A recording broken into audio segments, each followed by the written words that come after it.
वादे तो झूठे निकले हैं, दावे हैं खोखले। वादे तो झूठे निकले हैं, दावे हैं खोखले। फिर भी कुर्सियों पर है सियासत तो देखिए।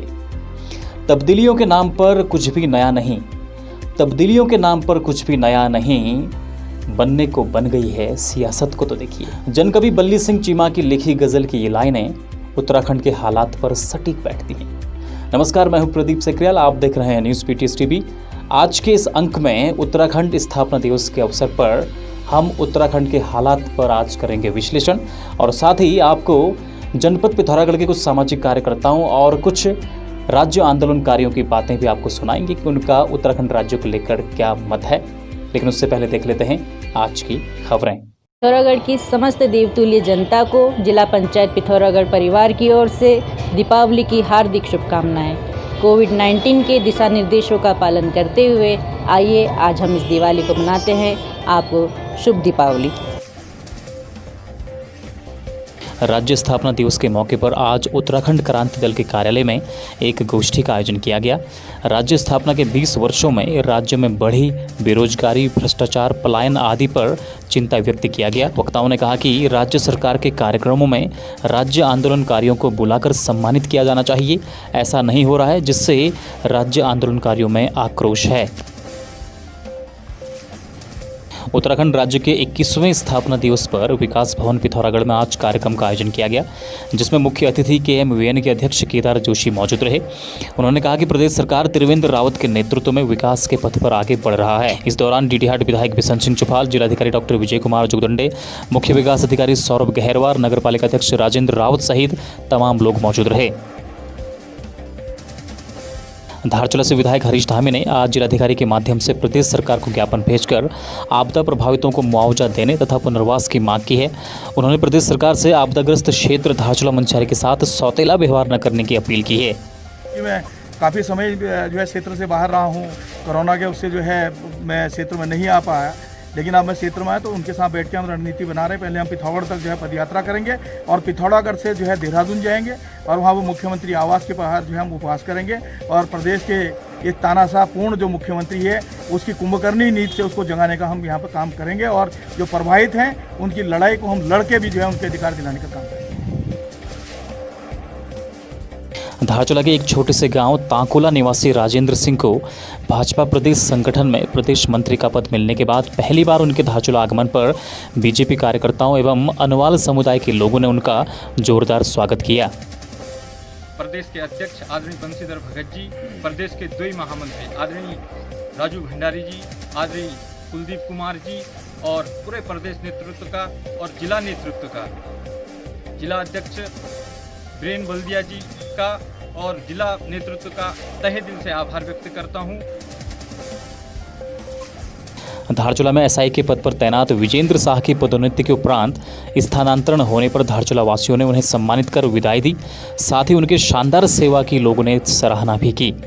शाह जी का यहाँ से स्थानांतरण पिथौरागढ़ हो गया है, लेकिन जब वो हमारे क्षेत्र में रहे, धारचूला क्षेत्र में जो सामंजस्य बिठाकर जो जनता के बीच में जाकर आपसी तालमेल से सब लोगों के साथ बैठ के सुरक्षा की दृष्टि से, मित्रता की दृष्टि से और मित्र पुलिस का जो नाता निभाया है, उसके लिए हम आदरणीय विजेंद्र शाह जी को दिल से बधाई और हार्दिक धन्यवाद देते हैं।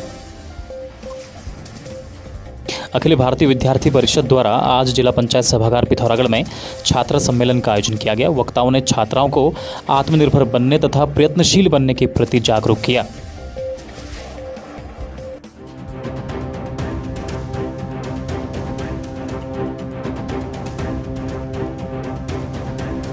लंबे जनसंघर्ष और 42 कुर्बानियों के बाद मिले अलग राज्य में विकास कार्य तो हुए, लेकिन पलायन, बेरोजगारी, शिक्षा और स्वास्थ्य के सवाल ज्वलंत बने हुए हैं।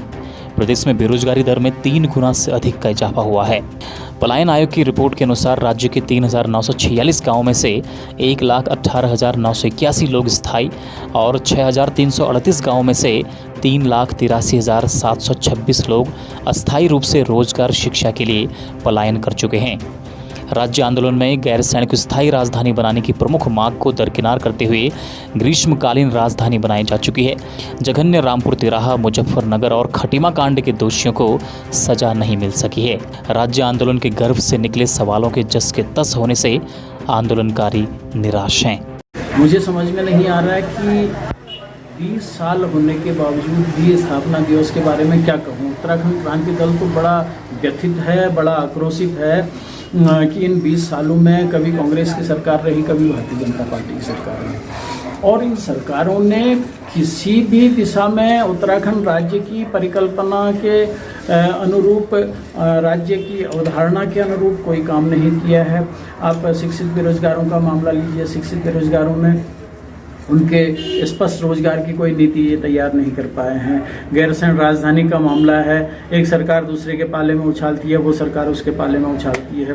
दो राजधानियां इन्होंने बना दी हैं अस्थायी, और तीसरी मैं समझता हूँ तीसरी राजधानी की भी कहीं घोषणा करने जाएंगे ये लोग।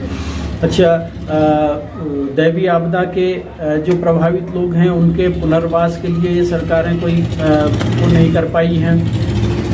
भ्रष्टाचार का मामला लीजिए, भ्रष्टाचार में ये सरकारें बिल्कुल आकंठ डूबी हुई हैं। एक ताज़ा उदाहरण माननीय मुख्यमंत्री जी का है, जिसमें माननीय उच्च न्यायालय ने सीबीआई जांच के आदेश दे दिए थे। उसके बावजूद अगर नैतिकता जरा सी भी बची होती तो इनको अपने पद से इस्तीफा दे देना चाहिए था, और यदि पद से इस्तीफा नहीं देते तो कम से कम उस जांच का सामना करना चाहिए था। बजाय इसके सुप्रीम कोर्ट गए और माननीय सुप्रीम कोर्ट से इन्होंने क्या किया, वहाँ से जांच पर रोक लगा के लाए। और उत्तराखंड राज्य आंदोलनकारियों को, जिन्होंने अपना पूरा जीवन इसमें खपाया, उनको स्थापना दिवस के दिन कहीं नहीं बुलाया जाता, उनको कोई सम्मान नहीं दिया जाता है। उनके भविष्य के बारे में, उनके बच्चों के बारे में कोई स्पष्ट नीति नहीं है। स्थानीय बाजार की स्थिति देखिए, लोकल को वोकल माननीय प्रधानमंत्री जी कहते हैं, स्थानीय उत्पादों को कितना मार्केट मिल पा रहा है।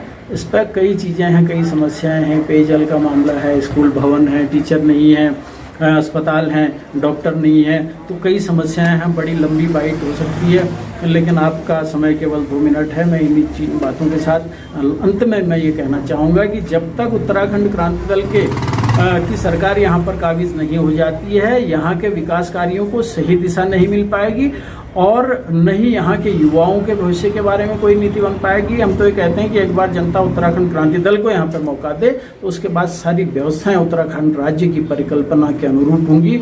मैं ये भरोसा दिलाता हूँ। इन्हीं बातों के साथ जय भारत, जय उत्तराखंड। पिछले 20 सालों में उत्तराखंड की सरकारों ने सपने दिखाए। उन्होंने कहा पर्यटन प्रदेश, जड़ी बूटी प्रदेश, आयुष प्रदेश, जल प्रदेश, उनका बिजली पैदा करेंगे जी, यहाँ पर्यटन होगा, जड़ी बूटी उत्पादन होगा।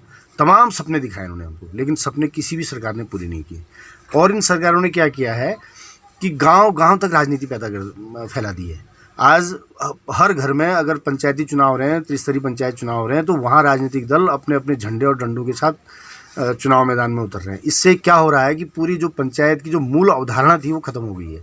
गांव-गांव में राग, द्वेष, भेदभाव और तमाम तरह के ये छल प्रपंच हो रहे हैं चुनाव में। अच्छा आदमी राजनीति से दूर हो गया है। उत्तराखंड की राजनीति का सबसे बड़ा दुर्भाग्य ये है कि राजनीतिक दलों ने गांव स्तर तक जो अपनी पैठ बनाई है, उसने गांव में सामाजिक वैमनस्य बढ़ा दिया है। सामाजिक दूरियां बढ़ी हैं, धनबल, बाहुबल, जातिवाद, क्षेत्रवाद हावी हुआ है। हर चुनाव में बुरी तरह से पैसा, शराब, इनका प्रचलन बढ़ा है। तो जो ईमानदार ताकतें हैं वो हादसे में चली गई हैं, और जो माफिया एलिमेंट है वो हावी हो गए, वो सत्ता में आ गया है। यही इस राज्य का सबसे बड़ा दुर्भाग्य है। 20 वर्षों में लगातार हमारे इस राज्य की उन्नति हुई है। आपने देखा होगा, राज्य बनने से पहले हमारे इस उत्तराखंड में एक भी औद्योगिक क्षेत्र नहीं थे। आज चाहे पंतनगर हो, चाहे हरिद्वार हो, वहाँ औद्योगिक क्षेत्र है, नौजवानों को रोजगार मिल रहा है। और साथ साथ पर्वतीय क्षेत्रों को गांव-गांव घूमने के लिए आज सरकार ने हर गांव में कहीं न कहीं यात्रा को सुगम बनाने के लिए सड़कों का जाल उत्तराखंड में बिछाया है, और इससे हमको फ़ायदा भी हुआ है। आने वाले समय में हमको कृषि के क्षेत्र में और बिजली परियोजनाओं के क्षेत्र में भी काम करने की ज़रूरत है, और ज़रूर आने वाला समय उत्तराखंड का और अच्छा होगा। जो हमने संकल्प लिया है, संकल्प से सिद्धि तक आगे बढ़ते रहेंगे, न रुकेंगे न थकेंगे। ऐसे ही ये उत्तराखंड आगे बढ़े, और आपको उत्तराखंड स्थापना दिवस की आप सभी को बधाई देना चाहते हैं। आज अपना 20वां वर्ष पूर्ण कर चुका है और आप देख रहे हैं कि इस राज्य में भारतीय जनता पार्टी त्रिवेंद्र जी की सरकार बखूबी काम कर रही है।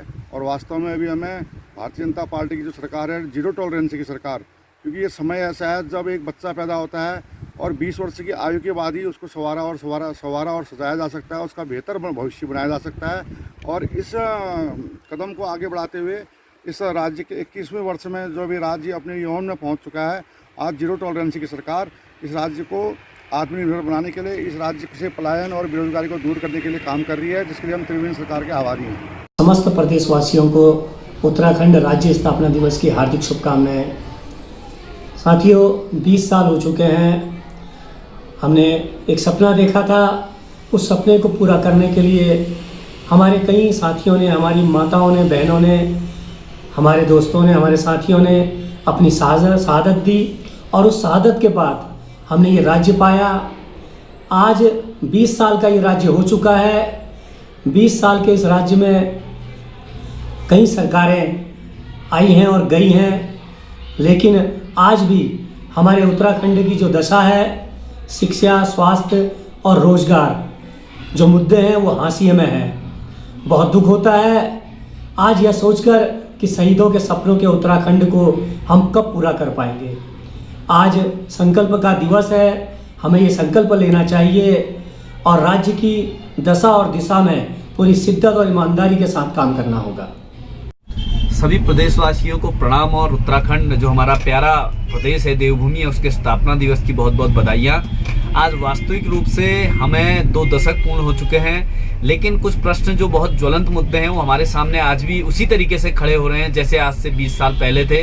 हमारे प्रदेश के बहुत से लोगों ने अपनी शहादत दी, बहुत से लोगों ने अपनी चीज़ों को छोड़ा और इस प्रदेश को बनाने के लिए अपनी आहुति दी। लेकिन क्या वास्तविक रूप से जिस प्रदेश के सपनों को लेके, जिस पहाड़ी राज्य के सपनों को लेके हमने इसकी स्थापना की थी, क्या वो वास्तविक रूप से साकार हो पाए? ये एक प्रश्न हमारे लिए आज भी उसी तरीके से उठता आ रहा है। रोजगार की बात करें, स्वास्थ्य की बात करें, पर्यटन की बात करें या पावर की बात करें, क्योंकि जो उत्तराखंड प्रदेश की जब स्थापना की बात की गई थी, जो सपना देखा था, तो हम कहते थे कि ये पावर प्रदेश बनेगा। हमारे पास बहुत सी नदियां हैं, उन नदियों को हम एक सकारात्मक रूप देके पावर जनरेट करेंगे। लेकिन क्या असल में हमने उन चीज़ों को सही रूप से, सही तरीके से कर पाए हैं या नहीं कर पाए हैं? ये प्रश्न आज हमारे सामने है। आज हम उत्तराखंड की 21वीं स्थापना दिवस बना रहे हैं, तो हम सब ने, जितने भी दल हैं, उनने दलगत राजनीति से परे आके एक छत के नीचे बैठ के इस चीज को लेके संकल्प लेना होगा कि हमारा प्रदेश हमारे परे है और इस प्रदेश को आगे लाने के लिए हमने आज एक संकल्प लेना होगा, प्रण लेना होगा। आप सबको मेरा प्रणाम। जय हिंद। आज लगभग 20 साल पूरे हो चुके हैं हमारे इस उत्तराखंड राज्य को बने हुए। बहुत बड़े सपने के साथ हम देखते थे हम उस दौर पे कि हर कोई निकल पड़ता था उन सड़कों पे। चाह जो एक उत्तराखंड राज्य को बनाने की थी, उसके पीछे एक सबसे बड़ा मकसद था रोजगार का, शिक्षा का, स्वास्थ्य का, जो मुझे नहीं लगता कि इतने 20 साल पूरे हो चुकने के बाद भी हमें कुछ इसमें कुछ चेंजअप हमने देखने को मिला है। बहुत बड़ा एक सपना था यहाँ पे। चाहे आज मुख्यमंत्री जी जरूर कह लें कि -1% है यहाँ पे बेरोजगारी की दर है, लेकिन जहाँ तक मैं सोचता हूँ कि अगर यहाँ पे अगर सबसे ज़्यादा अगर कहीं बेरोजगारी की दर है तो इस उत्तराखंड में है। और नंबर दूसरी बात शिक्षा की, तो आज भी जहाँ पे शिक्षा के लिए हमें उच्च शिक्षा के लिए यहाँ से बाहर का ही रुख करना पड़ता है। और स्वास्थ्य के मामले पे मुझे नहीं लगता कि जितने भी पहाड़ी राज्य हैं सबसे नीचे दर्जे पर अगर कहीं किसी की बात होती है तो उत्तराखंड की स्वास्थ्य के मामले में बात होती है। सबसे बड़ी विडंबना मैं ये बता देता हूँ, आज 20 साल होने के बावजूद भी मुझे पता नहीं है कि मेरे इस प्रदेश की राजधानी कहाँ है। तो इससे बड़ी बात मैं कही क्या सकता हूँ, जिसकी इतनी बड़ी 20 साल का हम जश्न मना रहे हैं। आज वहाँ 3 राजधानियों का बोझ इसके ऊपर लादा जा रहा है। तो आज का मैं खुद ही आपसे पूछता हूँ, तो 20 साल होने के बावजूद भी जो इतने हमारे शहीद इनकी शहादत पे आज हम यहाँ पे एक उत्तराखंड की बात करते हैं, तो कितना कुछ पा लिया हमने इन 20 सालों पे। जो सपना सोच के हम गए, जो उत्तराखंड का एक सपना सोच के जो हर कोई इसमें कूदा था, वो यह उत्तराखंड तो शायद नहीं है। नमस्कार। उत्तराखंड राज्य स्थापना दिवस की आप सभी को बहुत बहुत शुभकामनाएं। उत्तराखंड बने आज पूरे 20 वर्ष हो गए हैं और इन 20 वर्षों पर अगर हम देखें, मुझे याद आता है कि तब हम स्कूल के छात्र हुआ करते थे और हम लोग उस आंदोलन का कहीं ना कहीं एक छोटा हिस्सा जरूर हुआ करते थे, लेकिन हम अनभिज्ञ थे उस आंदोलन से। लेकिन हमने उस आंदोलन को देखा है, बहुत लोगों की शहादत देखी है, समझी है और बहुत भारी उन्माद हम लोगों ने उस समय देखा है। लेकिन उत्तराखंड का विकास जिस रूप से उन्होंने परिकल्पना करी थी, उस सपने को लेकर उन्होंने उत्तर प्रदेश से अलग होकर एक पहाड़ी राज्य की जो सोच रखी थी हमारे आंदोलनकारियों ने, वो कहीं ना कहीं आज असफल हो गई। आज हमारे पास ऐसा कोई दूरदर्शी चेहरा नहीं है जिसने उत्तराखंड को वो पहचान दिलाई है जो वास्तव में उत्तराखंड जिसका हकदार था। हाँ, उत्तरांचल पहले नाम हुआ करता था, उसको बदलकर उत्तराखंड कर दिया गया। अगर हम देखें कि सरकारें आ रही हैं, 5 साल एक सरकार आ रही है, फिर रिपीट होकर दूसरी सरकार आ रही है, फिर चली जा रही है, यही क्रम चलता जा रहा है। और अगर हम देखें कि राजधानी भी आज हमारी गढ़वाल और ये देहरादून और गैरसैंण पर ही अटकी पड़ी है। और अगर हम इसके एक पहाड़ी राज्य जिसका उदाहरण हमारे सामने है हिमाचल, वो कहां पहुंच चुका है। इन सारी बातों को लेते हुए आज मैं सोचता हूं कि एक ऐसा स्वप्नदर्शी और ऐसी सरकार जरूर हमारे बीच आए कि जो शहादत बेकार न जाए उन सारे लोगों की। पुनः इन सारी बातों के साथ मैं फिर से आप सभी को उत्तराखंड राज्य स्थापना दिवस की हार्दिक शुभकामनाएं देता हूं। धन्यवाद। राज्य स्थापना दिवस के अवसर पर मैं शहीद आंदोलनकारियों को नमन करते हुए जिस परिकल्पना को लेकर हमने यह राज्य बनाया था, वह परिकल्पना आज हमें त्रिवेंद्र सिंह रावत सरकार में साकार होती नज़र आ रही है। और जो संघर्ष यहाँ के युवाओं ने, यहाँ के बुजुर्गों ने उस समय किया था, उस परिकल्पना को साकार करने के लिए अभी भी लोग संघर्ष कर रहे हैं। और हमें लगता है कि मुख्यमंत्री त्रिवेंद्र सिंह रावत जी की सरकार में यह परिकल्पना पूर्ण रूप से साकार होगी। खबरों में बने रहने के लिए न्यूज़ PTS TV को सब्सक्राइब करें और बेल आइकन दबाएं और साथ ही फेसबुक पर न्यूज़ PTS TV पेज को लाइक या फॉलो करें।